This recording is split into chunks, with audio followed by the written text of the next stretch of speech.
आज बिल्कुल मुल्क बाग की तरफ फोर्ट अब्बास में भी जो 12 रबी अव्वल का जो मरकजी जुलूस है गला मंडी से बरामद हो चुका है और जिसने ईद मिलाद नबी सल्लल्लाहु अलैहि वसल्लम मजहबी अक़ीदत एहतराम के साथ मनाया जा रहा है। तो इस जुलूस में भी बड़ी आशिकान रसूल सल्लल्लाहु अलैहि वसल्लम की बड़ी तादाद शिरकत भी कर रही है। तो इस हवाले से मेरे साथ बात करने के लिए आशिकान रसूल मौजूद है, उनसे जानते हैं कि आज के जुलूस के हवाले से वो क्या कहना चाहेंगे। बिस्मिल्लाहिर्रहमानिर्रहीम अस्सलातु वस्सलाम सय्यदी या रसूलल्लाह व आलिका व सहाबिका या हबीबल्लाह। सबसे पहले मैं तमाम आलम इस्लाम को जिसने ईद मिलाद नबी सल्लल्लाहु मुबारक हो और तमाम हजरात से अपील करता हूँ कि जनाब जितना दरूद पाक पढ़ा जाए वो कम से कम है।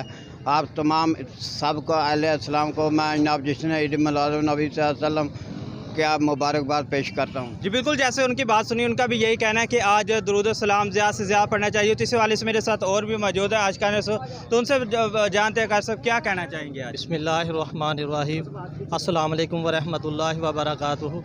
अल्लाह रब्बुल इज़्ज़त का एहसान है कि उस पाक ज़ात ने हमें आज इस मुबारक दिन के सदक़े से नबी करीम सल्लल्लाहु अलैहि वसल्लम को की विलादत बासादत के सदक़े से आज तहसील फोर्ट अब्बास में बहुत बड़ा एक जश्न मनाया गया, जिसमें बहुत से लोगों ने शिरकत अता फरमाई और बहुत बड़े बड़े हजरात भी यहाँ पे मौजूद थे। और अल्लाह रब्बुल इज़्ज़त से दुआ है कि तमाम लोगों को हमें इस महीने की बाबरकत और इस महीने की आप वसल्लम की बरकत से हम पर अपनी रहमत अता फरमाए और तमाम लोग ज़्यादा से ज़्यादा जश्न ईद उल मिलाद नबी मनाएँ और अपने जिस तरह बच्चों की मनाते हैं इसी तरह आप सब के सब आप वसल्लम की विलादत बासादत की जश्न मनाया करें।